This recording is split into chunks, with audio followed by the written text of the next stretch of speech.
어두울 때는 덫을 놓지 않는다. 제6장. 파리, 켈리 해리스는 패션계의 혜성같이 나타났다.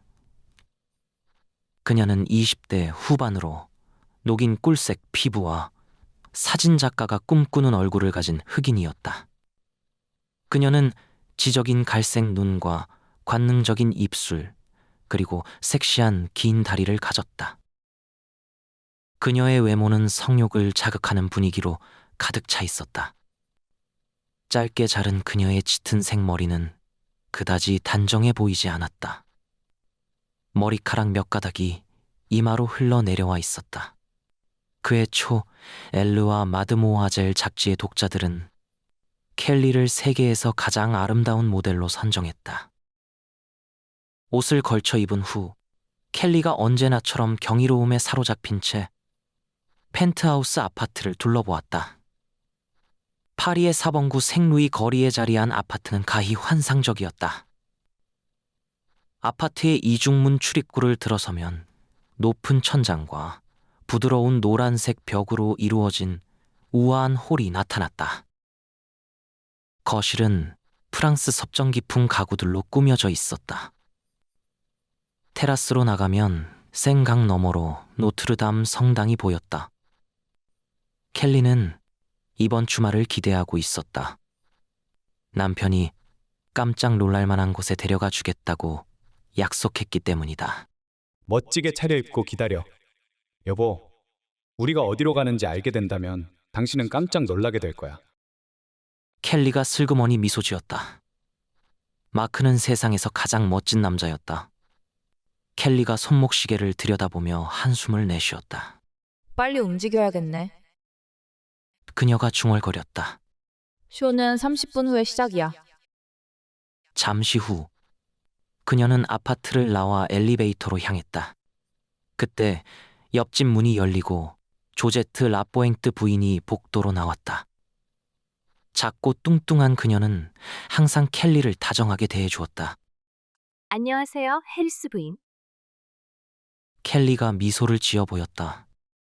안녕하세요, 라포앵트 부인. 늘 그렇지만 오늘도 아주 아름다우시네요. 고마워요. 켈리가 엘리베이터 버튼을 눌렀다. 몇 미터 떨어진 곳에서 작업복 차림에 거칠어 보이는 남자가 벽에 고정물을 손보고 있었다. 그가 두 여자를 번갈아 쳐다보다가 고개를 획 돌려버렸다. 모델 일은 좀 어때요? 라포앵트 부인이 물었다. 잘 되고 있어요. 조만간 패션쇼 보러 갈게요. 오실 거라면 제가 자리를 마련해 놓을게요. 엘리베이터가 도착했고 켈리와 라포앵트 부인이 올라탔다. 작업복 차림의 남자가 작은 무전기를 꺼내 들고 황급히 누군가에게 상황을 알렸다. 그리고 어디론가 재빨리 사라져버렸다. 엘리베이터 문이 닫히려는 찰나 켈리는 자신의 아파트에서 새어나오는 전화벨 소리를 들을 수 있었다. 그녀가 머뭇거렸다. 시간이 없었지만 마크의 전화일지도 모른다는 생각이 들었다. 먼저 내려가세요. 그녀가 라포앵트 부인에게 말했다. 켈리가 엘리베이터에서 내려 열쇠를 황급히 찾았다. 그리고 자신의 아파트로 달려갔다. 전화벨 소리와 경주라도 하듯 불이 나게 달려가 수화기를 집어들었다. 마크? 낯선 음성이 들렸다. 나네트? 켈리는 실망했다.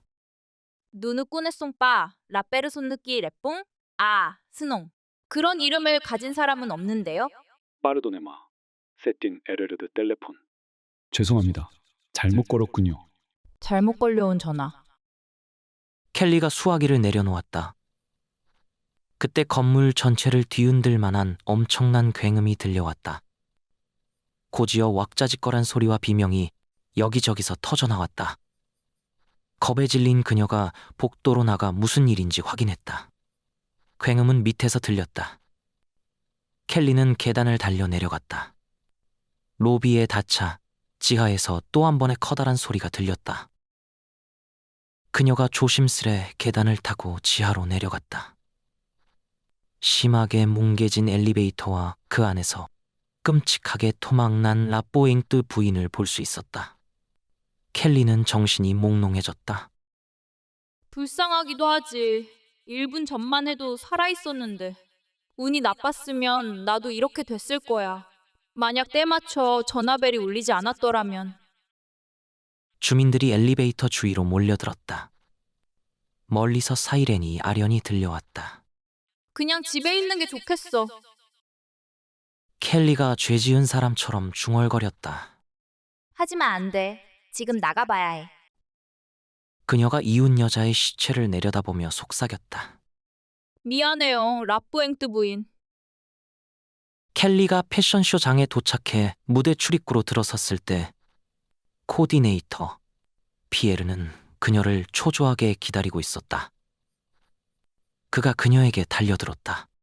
켈리, 왜 이제 온 거야? 쇼는 벌써 시작했다고. 그리고 미안, 피에르. 사고가 좀 있었어. 그가 깜짝 놀라며 말했다. 어디 다친 데 없어? 난 괜찮아. 켈리가 잠시 눈을 감았다. 끔찍한 사고를 목격한 후에 곧장 무대에 오른다는 게 별로 내키지 않았다. 하지만 그녀에겐 다른 선택의 여지가 없었다. 그녀가 바로 쇼의 주인공이었기 때문이었다. 서둘러. 피에르가 말했다. 비트, 빨리. 켈리가 분장실로 걸음을 옮겼다. 프랑스에서 가장 유명한 패션쇼는 깜봉거리 31번지에 자리한 샤넬 본사에서 열리고 있었다. 맨 앞줄엔 파파라치들이 줄지어 앉아 있었다. 빈 좌석은 어디에도 보이지 않았고 뒤편에 서 있는 관객들은 다음 시즌의 새로운 디자인을 보기 위해 잔뜩 기대에 부풀어 있었다. 패션쇼장은 꽃과 화려한 커튼으로 장식되어 있었지만 아무도 그것들에 눈길을 주지 않았다. 진정한 볼거리는 바로 긴 무대 위에 펼쳐져 있었다. 색채 미인들과 스타일이 흐르는 강, 흐느적거리는 섹시한 박자의 배경음악이 무대 위의 움직임을 강조하고 있었다. 아름다운 모델들이 분주히 오고 가는 동안 스피커에선 각 디자인에 대한 설명이 흘러나왔다. 갈색 머리를 가진 아시아인 모델이 무대로 나왔다. 가장자리를 꿰맨 스팀 모직 재킷과 조제 바지, 그리고 흰색 블라우스 콤비네이션입니다. 날씬한 금발머리 모델이 몸을 흔들거리며 걸어 나왔다. 검은색 캐시미어 터틀넥 스웨터와 흰색 면 카고 팬츠 콤비네이션입니다. 빨강머리 모델이 도전적인 모습으로 무대에 올랐다. 검은색 가죽 재킷과 검은색 산동 스타일 바지, 그리고 흰색 니트 셔츠 콤비네이션입니다. 프랑스 모델이 무대로 올라왔다. 핑크색 3버튼 앙고라 모직 재킷과 핑크색 케이블 니트 터틀넥 스웨터와 밑단을 접어 올린 검은색 바지 콤비네이션입니다. 다음은 스웨덴 모델 차례였다. 짙은 남색 세틴 모직 재킷과 바지, 그리고 엷은 자색 셔르메즈 블라우스 콤비네이션입니다. 그리고 모두가 기다리던 순서가 돌아왔다. 스웨덴 모델이 내려오자 무대가 텅 비었다. 스피커의 음성이 말했다. 드디어 수영 시즌이 돌아왔습니다. 새로운 수영복 라인을 여러분께 자랑스럽게 소개드립니다. 관객들의 기대가 최고조에 다다랐을 때 켈리 해리스가 모습을 드러냈다. 그녀는 흰색 비키니를 걸치고 있었다. 그녀의 단단하고 탄력 있는 가슴을 간신히 가려주는 자그마한 브래지어와 딱 달라붙는 팬티. 그녀가 우아한 모습으로 무대에 올라 매혹적인 걸음을 걷기 시작했다. 사방에서 박수가 터져 나왔다. 켈리가 살짝 미소 지으며 관객의 호응에 화답했다. 무대를 한 바퀴 돈 그녀가 다시 사라졌다. 분장실에선 2명의 남자가 그녀를 기다리고 있었다. 해리스 부인, 시간 좀 있으십니까? 미안해요. 켈리가 미안해하며 대답했다. 옷을 빨리 갈아입어야 하거든요. 그녀가 돌아서려 했다. 잠깐만요. 해리스 부인, 중앙수사국에서 나왔습니다. 전 듄 경감입니다. 이쪽은 스티노 경이고요. 중요한 문제가 있어서 왔습니다. 켈리가 걸음을 멈췄다. 경찰이라고요? 무슨 일로 오신 거죠? 마크 해리스 씨의 부인 되시죠? 네. 순간 그녀는 엄청난 불안감에 휩싸였다. 어떻게 말씀드려야 할지 모르겠지만 남편분께서 어젯밤 숨지셨습니다. 켈리의 입안이 바짝 말라들었다. 우리 남편이요? 어떻게... 스스로 목숨을 끊으신 것 같습니다. 켈리의 귀에 윙윙거리는 소리가 들렸다. 그녀는 경감이 하는 말을 똑똑히 알아들을 수 없었다. 에펠탑에서 자정의 메모가 있었고 무척 유감스러운 조의를 표합니다. 그의 말은 그녀에게 잘 와닿지 않았다. 소리의 조각일 뿐 아무런 의미도 담겨 있지 않는 듯했다. 부인, 멋지게 차려입고 기다려. 여보, 우리가 어디로 가는지 알게 된다면 당신은 깜짝 놀라게 될 거야. 뭔가... 실수가 있었던 것 같은데요.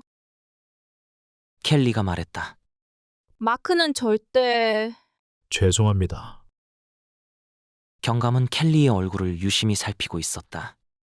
괜찮으십니까, 부인? 네. 이제 내 인생이 끝나버렸다는 사실만 빼면요. 피에르가 법석을 떨며 다가왔다. 그가 세련된 줄무늬 비키니를 켈리 앞으로 불쑥 내밀었다. 빨리 갈아입어. 여기서 이러고 있을 시간 없다고. 그가 비키니를 그녀의 손에 쥐어주었다. 비트, 비트. 빨리, 빨리. 켈리가 비키니를 바닥에 천천히 떨어뜨렸다. 피에르, 그가 깜짝 놀라며 그녀를 내려다보았다. 왜 그래? 내가 입어. 리무진은 켈리를 태우고 아파트로 돌아왔다. 매니저가 누군가를 그녀와 딸려 보내려고 했지만 켈리는 혼자 가겠다고 고집을 부렸다. 그녀는 혼자 있고 싶었다. 로비에 들어서자 아파트 관리인 필립 상드르와 작업복 차림으로 주민들에게 둘러싸여 있는 남자가 그녀의 눈에 들어왔다. 주민 중 한 명이 말했다. 불쌍한 라포앵트 부인. 정말 끔찍한 사고였어요. 작업복 차림의 남자는 2개의 들쭉날쭉한 두꺼운 케이블 끝부분을 들고 있었다. 사고가 아니었습니다, 부인. 누군가가 엘리베이터의 비상 브레이크 케이블을 끊어놨어요. 어두울 때는 덫을 놓지 않는다. 제7장. 새벽 4시. 켈리는 의자에 앉아 창밖을 멍하니 내다보고 있었다. 그녀의 귓전엔 여전히 혼란스러운 중얼거림이 맴돌고 있었다. 중앙수사국, 중요한 문제. 에펠탑, 유서, 마크가 죽었다. 마크가 죽었다. 마크가 죽었다. 그것은 장송곡이 되어 켈리의 머릿속을 파고들었다. 마크의 몸이 까마득한 아래로 떨어지고 있었다. 그가 인도에 떨어지기 전에 잡으려고 두 팔을 앞으로 불쑥 내밀어 보았다. 나 때문에 죽은 건가요? 내가 뭘 잘못했나요? 아니면 내가 뭘 했어야 하나요? 혹시 내가 했거나 하지 않았던 말 때문은 아닌가요? 당신 이 집을 나설 때 난 자고 있었어요. 작별 인사를 할 기회가 없었다고요. 입을 맞추며 당신을 얼마나 사랑하는지도 말하지 못했어요. 내겐 당신이 필요해요. 당신 없인 난 살 수가 없다고요. 켈리가 속으로 중얼거렸다. 도와줘요, 마크. 날 도와줘요. 당신이 늘 그래왔듯. 그녀는 몸을 뒤로 젖히고 마크를 만나기 전 자신의 모습을 떠올려 보았다. 아무것도 모르고 날뛰던 그 옛날을. 켈리는 필라델피아에서 사생아로 태어났다. 그녀의 어머니 에델 헤고스는 마을의 백인 부잣집에서 하녀로 일했다. 그 집의 가장은 판사였다. 아름다운 에델은 17살이었고 금발머리에 잘생긴 터너 판사의 아들 피트는 20살이었다. 언제부터인가 그는 자신도 모르게 그녀에게 끌렸다. 그는 에델을 유혹했고 한 달 후 그녀는 자신이 임신했다는 사실을 알았다. 그녀가 그 사실을 피트에게 알리자 그가 말했다. 그거 잘 됐군. 그리고 그는 황급히 아버지의 서재로 달려가 나쁜 소식을 알렸다. 다음 날 아침 자신의 서재로 에델을 불러들인 터너 판사가 말했다. 내 집에서 장녀가 일하는 걸 두고 볼 수 없어. 넌 해고야. 돈도 없고 배우지도 못했고 기술도 없는 에델은 한 건물의 청소부로 취직했다. 그녀는 갓 태어난 딸을 키우기 위해 긴 시간을 마다 않고 일을 했다. 5년 후 에델은 그동안 모은 돈으로 허름한 판잣집을 구입해 남자들을 위한 하숙집으로 꾸몄다. 에델은 거실과 식당, 4개의 작은 침실을 만들었고 켈리가 쓸 수 있도록 다용도실도 만들어 놓았다. 그 후로 많은 남자들이 끊임없이 찾아와 지내다가 떠나길 반복했다. 내 삼촌들이란다. 삼촌들을 귀찮게 하면 안 돼. 에델이 딸에게 말했다. 켈리는 그들이 모두 낯선 이들이란 사실을 깨달을 수 있는 나이에 이를 때까지 자신이 대가족 속에서 살고 있다는 사실이 너무 좋았다. 8살이 되던 해 어느 날 어두컴컴한 침실에서 자던 켈리는 쉰 음성의 속삭임에 눈을 떴다. 쉬. 아무 말 하지 마. 켈리는 자신의 잠옷이 들춰지는 것을 느낄 수 있었다. 저항할 틈도 없이 삼촌 중 한 명이 켈리의 몸 위로 올라와 아이의 입을 틀어 막았다. 그가 우격다짐으로 켈리의 다리를 벌렸다. 짓누르는 그의 힘이 얼마나 세던지 켈리의 발버둥은 소용없었다. 그의 물건이 켈리의 안을 갈갈이 찢어버렸고 아이는 극심한 통증에 신음했다. 그는 무자비했다. 계속해서 켈리의 안으로 힘껏 파고들었다. 켈리는 뜨거운 피가 뿜어져 나오는 것을 느낄 수 있었다. 의식을 잃기 직전이었고 소리 없는 비명이 절로 터져 나왔다. 켈리는 자신의 침실에 깃든 섬뜩한 암흑 속에 갇혀버렸다. 영원 같은 순간이 흘렀다. 그가 몸을 바르르 떨며 켈리로부터 떨어져 나갔다. 그가 속삭였다. 난 떠날 거야. 만약 내 엄마에게 입만 뻥끗했다간 다시 돌아와 죽여버리겠어. 그리고 그는 훌쩍 떠났다. 그 후로 일주일간 켈리는 고통의 나날을 보내야 했다. 고통에서 벗어나올 길이 없었지만 켈리는 통증이 사그라질 때까지 온 힘을 다해 자신의 찢어진 몸을 추슬렀다. 자신에게 무슨 일이 있었는지 어머니에게 들려주고 싶었지만 차마 그럴 순 없었다. 만약 네 엄마에게 입을 뻥긋했다간 다시 돌아와 죽여버리겠어. 불과 몇 분에 걸쳐 벌어졌던 일이었지만 바로 그 몇 분이 켈리의 인생을 바꾸었다. 켈리는 결혼해서 아이들 낳고 행복하게 살고 싶은 소박한 꿈을 품은 소녀에서 더럽혀진 기구한 영혼으로 바뀐 것이다. 그녀는 세상의 어느 남자도 절대 자신의 몸에 손을 대지 못하게 하겠노라고 결심했다. 그뿐 아니라 켈리에겐 또 다른 변화가 있었다. 그날 밤 이후로 그녀는 어둠을 두려워하게 되었다. 어두울 때는 덫을 놓지 않는다. 제8장. 켈리가 10살이 되었을 때 에델은 아이에게 하숙집 관리 일을 돕도록 했다. 켈리는 매일 아침 5시에 일어나 화장실을 청소했고 주방 바닥을 닦았으며 하숙인들의 아침 식사를 준비했다. 방과 후엔 빨래와 바닥 청소, 먼지 털기, 저녁 식사 준비를 맡아 해야 했다. 어느새 켈리의 일상은 따분함의 연속이었다. 켈리는 어머니를 도우며 한마디의 칭찬이라도 들어보려 애썼다. 하지만 칭찬 같은 건 없었다. 하숙인들에게 정신이 빠져 있는 켈리의 어머니는 아이에겐 도무지 신경을 쓰지 않았다. 켈리가 아주 어렸을 때 한 다정한 하숙인이 이상한 나라의 앨리스를 읽어준 적이 있었다. 켈리는 앨리스가 어떻게 마법의 토끼굴로 탈출하게 되었는지에 특히 많은 흥미를 보였다. 나도 그렇게 해봐야겠어. 켈리는 결심했다. 여기서 도망쳐야겠어. 이 집에 남아서 평생 변기를 닦고 바닥 청소를 하고 지저분한 낯선 이들의 뒤치다거리나 하며 살 순 없지.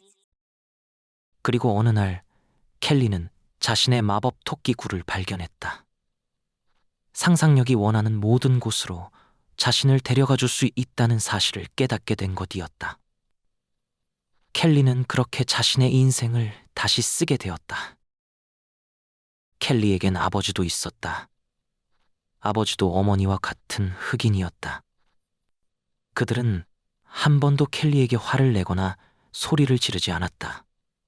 그들은 아름다운 집에서 살았다. 어머니와 아버지는 켈리를 끔찍이 사랑했다. 어머니와 아버지는 켈리를 끔찍이 사랑했다. 어머니와 아버지는 켈리를 끔찍이 사랑했다.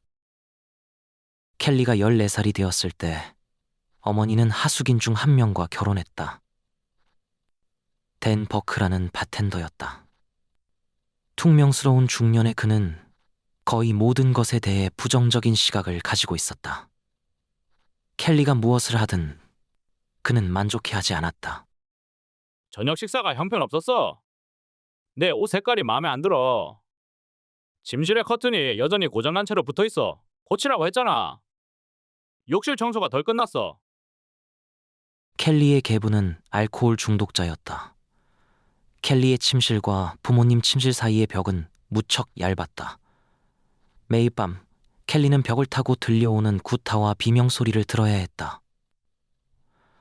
날이 밝으면 에델은 눈 주위에 생긴 멍자국을 감추기 위해 두꺼운 화장을 하고 나타났다.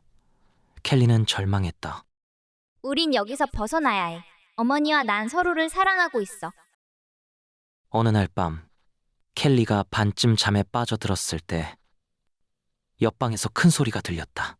왜 저 애가 태어나기 전에 미리 지워버리지 않은 거야? 그러려고 했어요, 댄. 그런데 마음먹은 대로 안 됐어요. 켈리는 마치 복부를 세게 걷어차인 듯했다. 어머니조차 애초부터 켈리를 원치 않았던 것이다. 켈리에겐 의지할 수 있는 사람이 아무도 없었다. 켈리는 끝없는 의무람에서 벗어날 수 있는 또 다른 길을 발견했다. 독서. 그녀는 탐욕스러운 독자였고 거의 모든 여가 시간을 공립도서관에서 보냈다.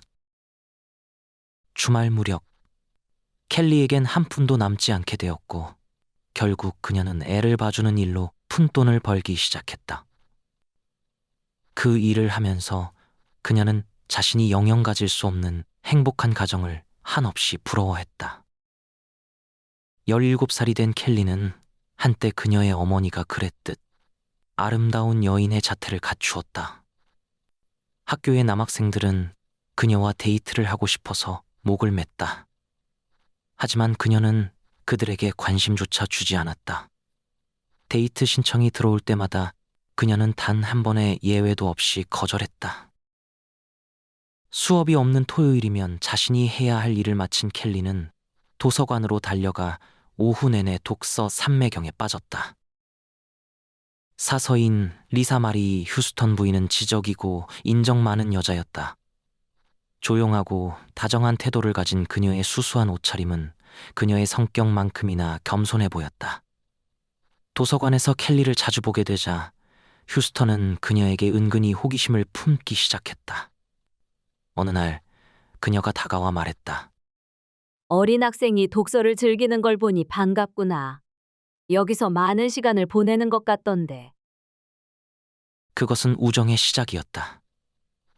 시간이 흐르면서 켈리는 자신의 모든 두려움과 희망과 꿈을 사서에게 털어놓게 되었다.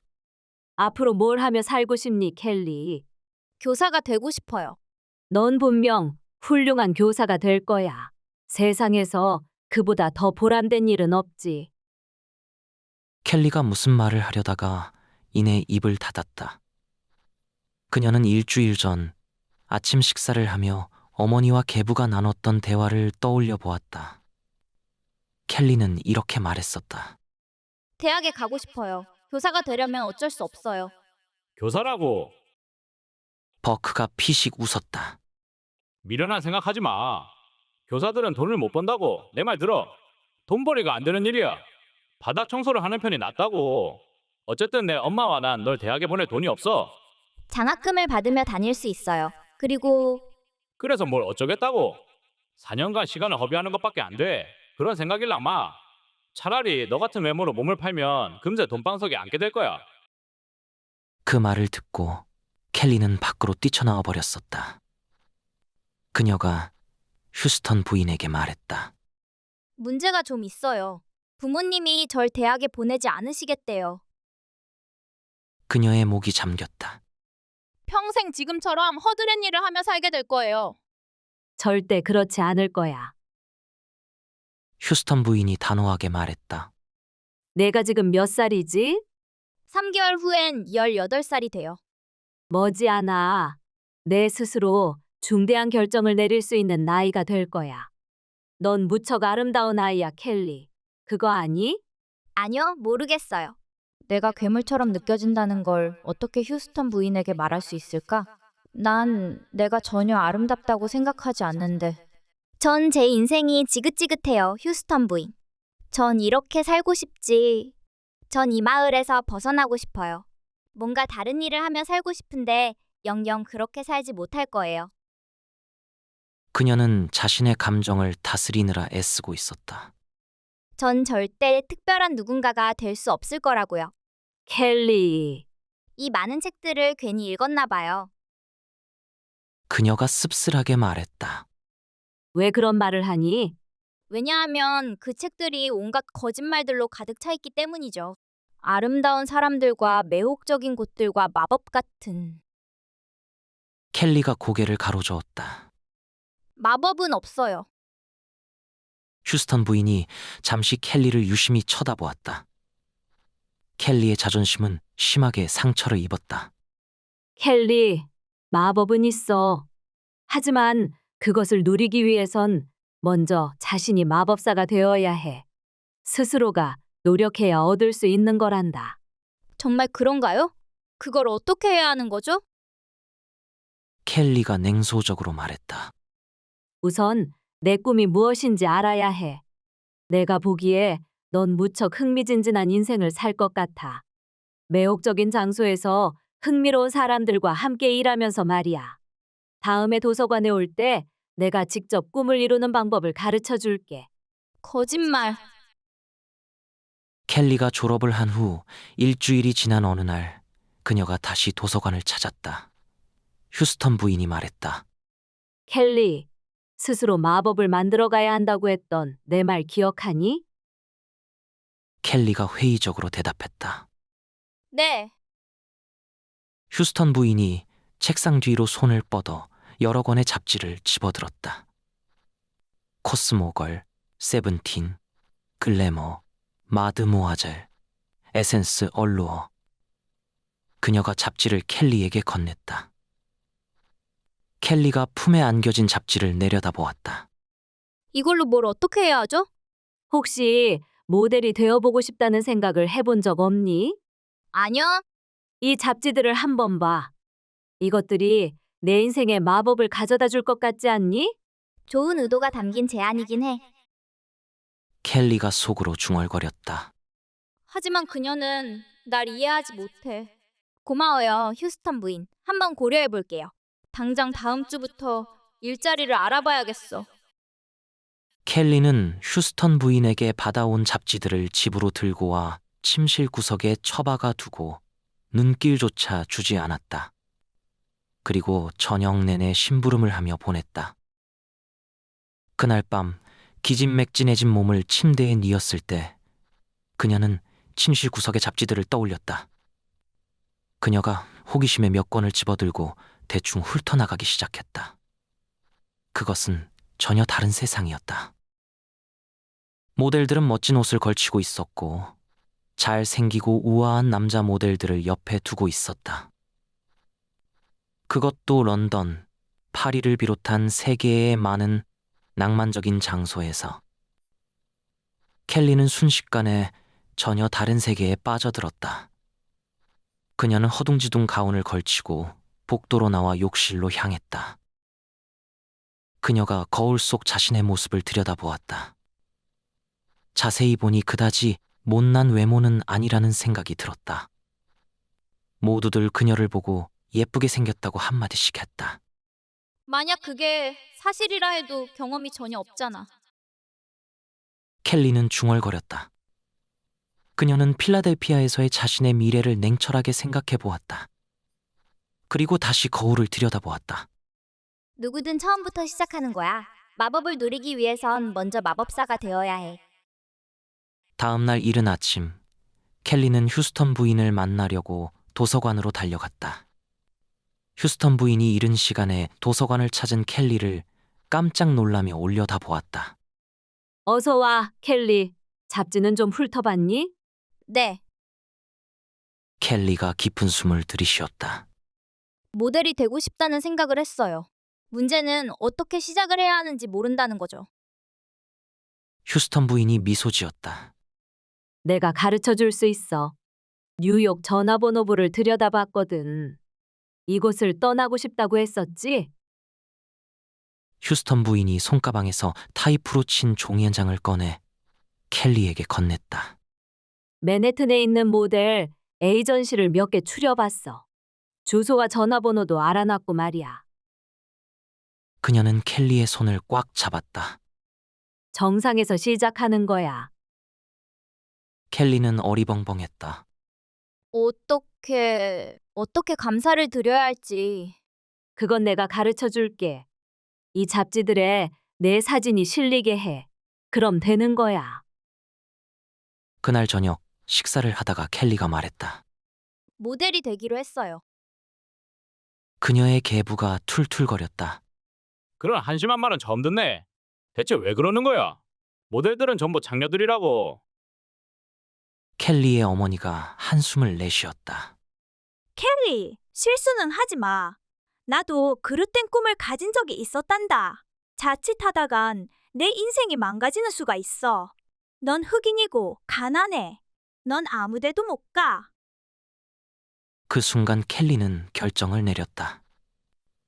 다음 날 새벽 5시 켈리는 여행 가방을 들고 집을 나와 버스 터미널로 향했다. 그녀의 손가방에는 애보는 일로 번 $200가 들어있었다. 맨해튼까진 버스로 2시간 정도 걸렸다. 켈리는 버스에서 앞날을 상상해 보았다. 그녀는 전문 모델이 될 것이다. 켈리 해거스라는 이름은 그다지 전문 모델과 어울리지 않는 것 같았다. 그럼 이렇게 한번 해보는 건 어떨까? 성을 빼고 그냥 이름만 사용하는 것. 그녀가 계속 머릿속으로 되뇌었다. 우리의 톱 모델 켈리를 소개합니다. 그녀는 싸구려 모텔에 짐을 풀었다. 9시. 켈리는 휴스턴 부인이 건네준 목록 맨 위에 적힌 모델 에이전시의 정문에 들어섰다. 켈리는 화장을 하지 않은 채였고 구겨진 드레스를 걸치고 있었다. 다림질을 할 여건이 안 되었기 때문이다.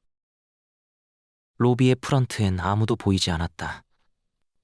그녀는 사무실에 앉아 분주히 사물을 보고 있는 남자에게로 다가갔다. 실례합니다. 켈리가 말했다. 남자가 고개를 들지도 않은 채 뭔가를 중얼거렸다. 켈리가 잠시 머뭇거렸다. 혹시 모델이 필요하지 않으세요? 아니요, 남자가 대답했다. 필요 없는데요. 켈리가 한숨을 푹 내쉬었다. 어쨌든 감사합니다. 그녀는 몸을 돌려 그곳을 나설 준비를 했다. 남자가 그녀를 흘끔 올려 다보았다.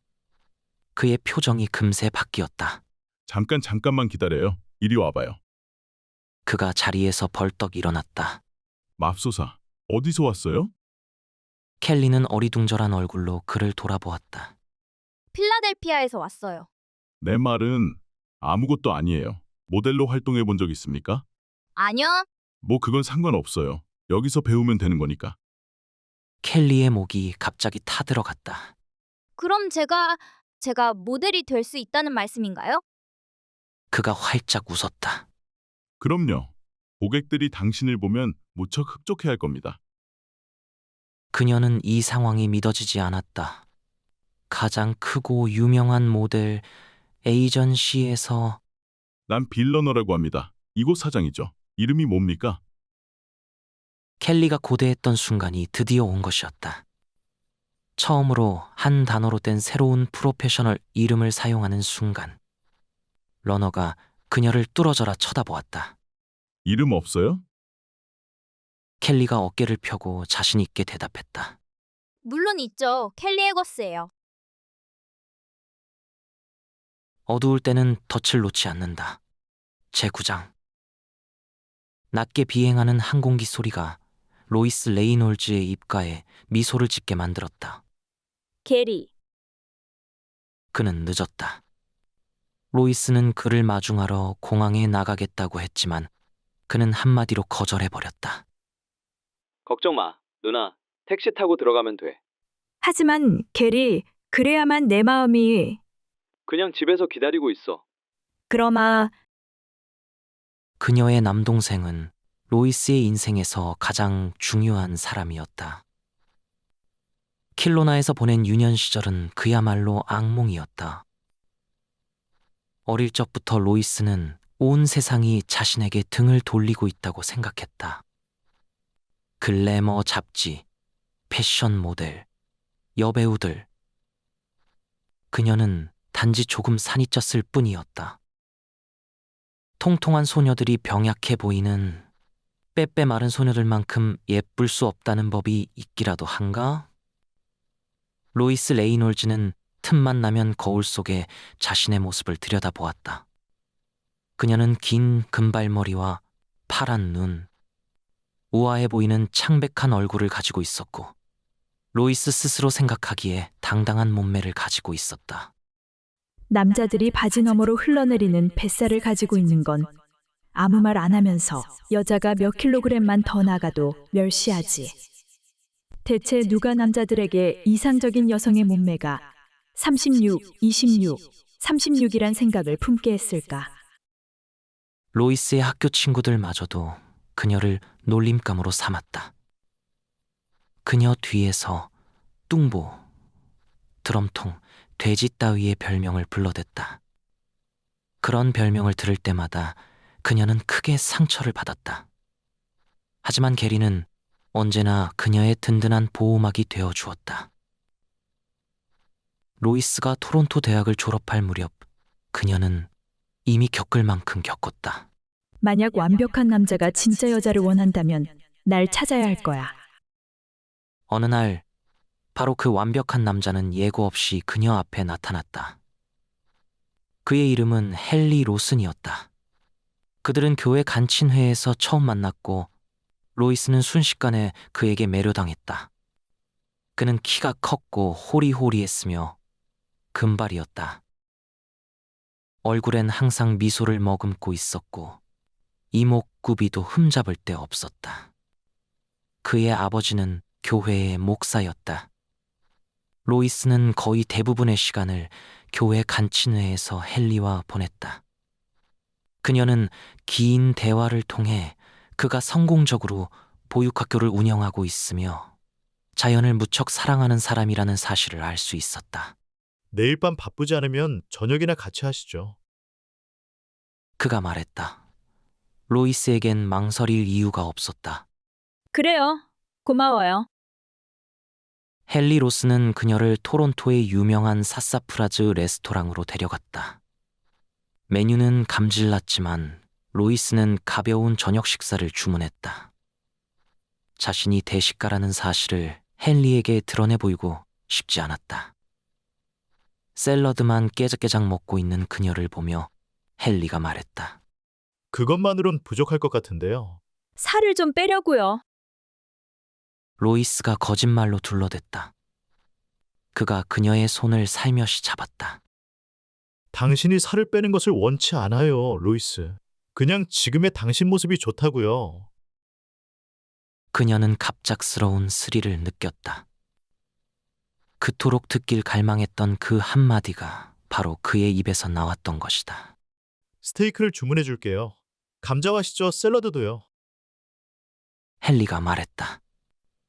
그녀는 자신의 식욕을 이해하고 인정해주는 그가 무척 고마웠다. 그 후로 몇 주간은 달콤한 데이트로 보냈다. 3주가 지났을 때 헨리가 말했다. 난 당신을 사랑해요, 로이스. 내 아내가 되어주겠어? 그녀는 평생 프러포즈 한 번 못 받아볼 거라고 믿었다. 그녀가 그를 끌어안으며 말했다. 나도 사랑해요, 헨리. 당신의 아내가 되고 싶어요. 5일 후 헨리 아버지의 교회에서 결혼식이 치러졌다. 헨리의 아버지가 집행한 결혼식에는 게리와 몇몇 친구들이 참석했다. 로이스에게 최고로 행복한 날이었다. 신혼여행은 어디로 갈 생각이냐? 로슨 목사가 물었다. 루이스 호수로 갈까 해요. 헨리가 대답했다. 아주 로맨틱한 곳일 것 같아서요. 신혼여행지로는 최고지. 헨리가 로이스의 어깨를 감쌌다. 앞으로 매일매일이 신혼일 거예요. 로이스는 황홀했다. 결혼식이 끝나자마자 그들은 루이스 호수로 향했다. 캐나다 로키 산맥의 심장, 밴프 국립공원의 멋진 오아시스. 그들은 호수가 눈부신 햇살에 반짝거리는 늦은 오후에 도착했다. 헨리가 로이스를 슬쩍 끌어안았다. 배고프지 않아? 그녀가 그의 눈을 들여다보며 미소 지었다. 아니요. 나도 마찬가지야. 이젠 슬슬 옷을 벗어볼까? 오, 그래요, 달링. 2분 후 그들은 침대에 나란히 누워 격렬하게 사랑을 나눴다. 멋지고 몽롱하고 상쾌한 시간이었다. 오, 달링. 당신을 너무 사랑해요. 나도 당신을 사랑해, 루이스. 헨리가 몸을 일으키며 말했다. 이제 유격적인 죄악과 싸울 차례야. 로이스가 어리둥절한 얼굴로 그를 올려다보았다. 뭐라고요? 무릎 꿇어. 그녀가 피식 웃었다. 피곤하지 않아요, 달링? 무릎 꿇어. 그녀가 미소 지었다. 알았어요. 그녀는 어리둥절한 표정으로 무릎을 꿇었다. 헨리가 바지에서 커다란 벨트를 잡아 뽑았다. 그녀가 무슨 일이 벌어졌는지 깨닫기도 전에 그는 그녀에게 다가가 그녀의 엉덩이를 벨트로 냅다 내리쳤다. 로이스가 외마디 비명을 지르며 일어서려 했다. 지금 뭐 하는... 그가 그녀를 바닥으로 밀쳐냈다. 내가 말했잖아, 달링. 유격적인 죄악과 싸워야 한다고. 그가 다시 벨트를 번쩍 들어 올렸다가 힘껏 그녀를 내리쳤다. 그만해요. 가만히 있어. 그의 음성은 열정으로 가득 차 있었다. 로이스는 계속해서 몸을 일으켜보려 했지만 헨리는 한 손으로 그녀를 저지하며 계속 내리쳤다. 로이스는 살점이 떨어져 나가는 고통에 몸부림쳤다. 헨리, 맙소사. 그만해요. 헨리가 허리를 펴고 가쁜 숨을 몰아쉬었다. 이제 다 끝났어. 로이스는 움직이지 않았다. 상처에서 피가 배어나오는 느낌이 들었다. 그녀가 가까스로 몸을 일으켰다. 아무 말도 나오지 않았다. 그저 공포에 질린 눈으로 남편을 올려다볼 뿐이었다. 섹스는 죄악이야. 우리는 유혹과 싸워야 해. 그녀가 고개를 저었다. 여전히 말문이 막힌 채였다. 방금 자신에게 일어난 일이 믿기지 않았다. 아담과 이브를 생각해. 인류 몰락의 시작 말이야. 그가 계속 이어나갔다. 로이스가 격하게 흐느껴 울기 시작했다. 이젠 괜찮아. 그가 로이스를 살며시 끌어안았다. 괜찮아. 사랑해. 로이스가 확신을 잃은 음성으로 말했다. 나도 사랑해요. 하지만 걱정하지 마. 우리가 극복해냈으니까. 그 말은 앞으로 이런 일이 다신 없을 거란 뜻이겠지. 로이스가 생각했다. 목사의 아들이라 그럴 거야. 이제 모든 게 끝났으니 정말 다행이야. 헨리가 그녀를 좀 더 꼭 끌어안았다. 당신을 너무 사랑해. 저녁 식사하러 나갈까? 레스토랑에서 로이스는 편히 앉아 있을 수가 없었다. 통증이 너무 심해 쿠션을 부탁하려다가 너무 부끄러워 그냥 참기로 했다. 내가 주문할게. 헨리가 말했다. 그는 자신이 먹을 샐러드와 로이스가 먹을 거한 메뉴를 주문했다. 많이 먹어야 기운을 내지, 내 사랑. 저녁 식사를 하면서 로이스는 자신에게 일어났던 끔찍한 일을 다시 한번 떠올려 보았다. 헨리는 그녀가 만나본 남자 중 가장 멋지고 착한 사람이었다. 하지만 미처 몰랐던 그의 뭐랄까 성적 취향에 그녀는 많이 놀랐다. 어쨌든 다행스러운 건 이제 악몽이 끝났다는 사실이었다. 앞으로 그를 돌보고 또 그의 보살핌을 받으며 살기만 하면 되는 것이다. 그들이 앙트레를 마치자 헨리가 로이스를 위해 디저트를 추가로 주문했다. 난 풍만한 여자가 좋아. 그녀가 미소 지었다. 당신이 만족스럽다니 기쁘네요. 저녁 식사가 끝나자 헨리가 말했다. 방으로 돌아갈까? 그래요. 그들은 방으로 돌아와 다시 옷을 벗었다. 헨리의 품에 안긴 로이스는 통증을 까맣게 잊고 있었다. 그의 테크닉은 달콤하고 부드러웠으며 유쾌했다. 로이스가 남편을 끌어안으며 말했다. 아주 좋았어요. 나도. 그가 고개를 끄덕였다. 이제 유격적인 죄악에 대해 사죄할 차례야. 무릎 꿇고 앉아. 헨리가 잠에 빠져 있는 동안 로이스는 몰래 짐을 싸들고 나와 도망쳤다. 그녀는 비행기를 타고 밴쿠버로 돌아와 게리에게 연락했다. 점심 식사를 하며 그녀가 그에게 자초지종을 들려주었다. 이혼할 거야. 그래도 마을에 계속 남아있을 순 없어. 로이스가 말했다. 게리가 한동안 골똘히 생각에 잠겼다. 덴버에서 보험 대리점을 하는 친구가 있어. 여기서 2,400km나 떨어진 곳이지. 거기가 좋겠어. 내가 그 친구에게 말을 해둘게. 2주 이후 로이스는 보험 대리점에서 관리직으로 일하게 되었다. 게리는 로이스와 꾸준히 연락을 하며 지냈다. 그녀는 작고 고풍스러운 방갈로를 구입했다. 멀리 로키산이 보이는 집이었다. 종종 동생이 찾아와 머물다 가기도 했다. 그들은 함께 멋진 주말을 보냈다. 스키도 타고 낚시도 하고 그냥 소파 위를 뒹굴며 수다를 떨기도 했다. 누나가 자랑스러워. 그는 항상 그렇게 말해주었다. 로이스도 게리를 무척 자랑스러워했다. 그는 과학을 전공했고 박사학위까지 받았다. 그리고 국제적 기업에서 일을 하며 취미생활로 비행을 배우고 있었다. 로이스가 게리를 생각하고 있을 때 현관문에서 노크 소리가 들렸다. 그녀가 창밖으로 자신을 찾아온 사람을 확인했다. 그리고 단번에 그를 알아볼 수 있었다. 톰 휴브너. 키가 큰 그는 게리의 친구로 낡은 전세기 조종사로 일하고 있었다. 로이스가 문을 열자 휴브너가 안으로 들어왔다. 안녕, 톰. 로이스. 게리는 아직 안 왔어요. 아까 게리의 비행기 소리가 들렸으니 금방 올 거예요. 여기서 기다리겠어요? 아니면... 그가 그녀를 뚫어져라 쳐다보았다. 뉴스 안 보셨어요? 로이스가 고개를 저었다. 아니요. 무슨 일 있나요? 또 무슨 전쟁이라도 벌어졌어요? 로이스, 나쁜 소식이 있어요. 아주 나쁜 소식이에요. 그가 무척 곤란해하며 말했다. 게리에 관한 소식입니다. 그녀는 바짝 긴장했다. 게리가 어떻게 됐는데요? 이곳으로 오던 중 비행기 사고를 당했어요.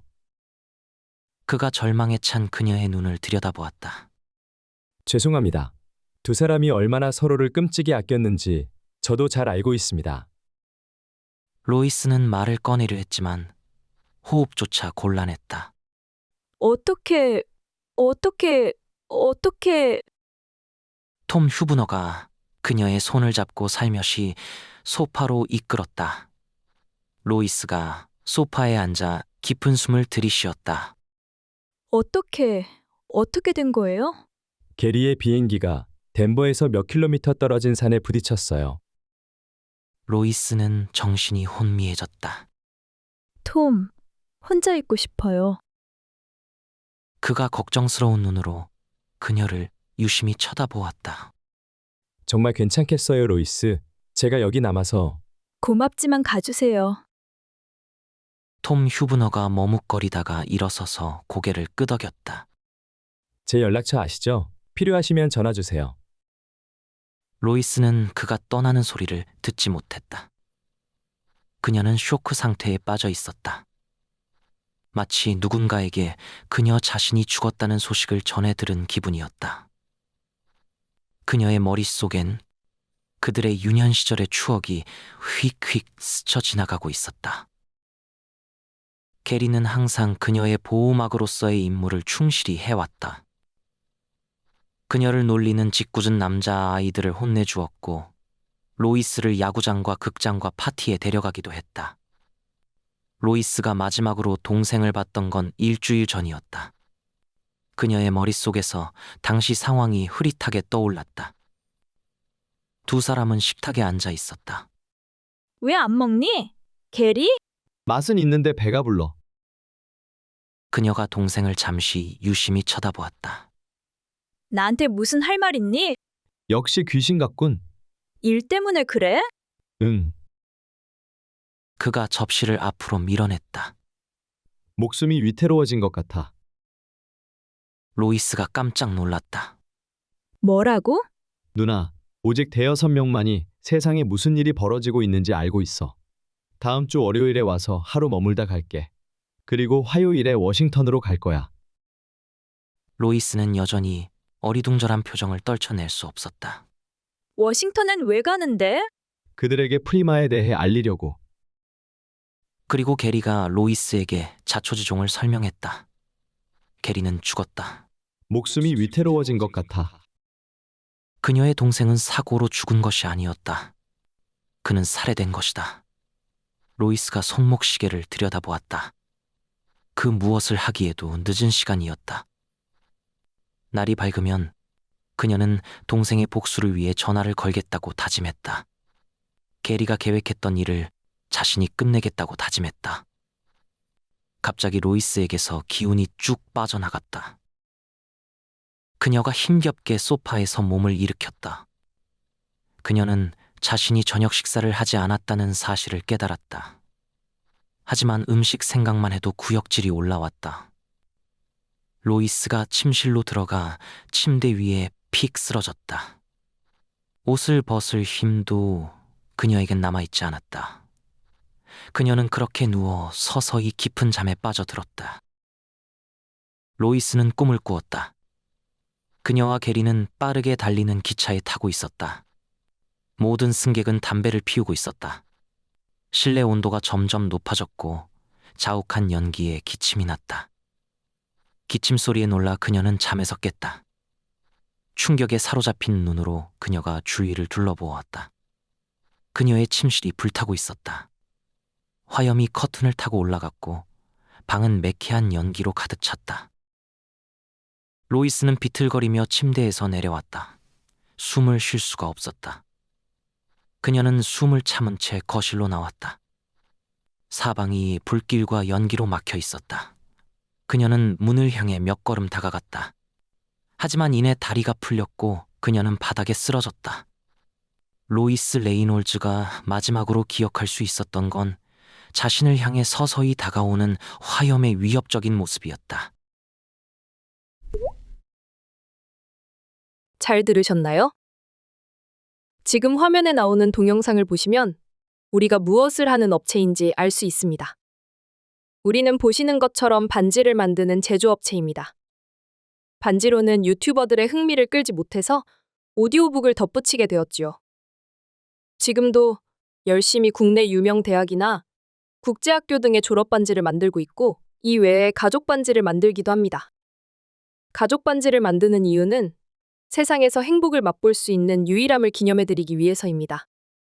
이런 가족의 행복을 기원하는 마음으로 졸업 반지와 같은 공동 구매 가격으로 가족 반지를 만들어드리고 있습니다. 좀 더 자세한 내용은 더보기에서 참고 링크를 클릭하시면 다양한 맞춤의 예를 보실 수 있습니다. 감사합니다.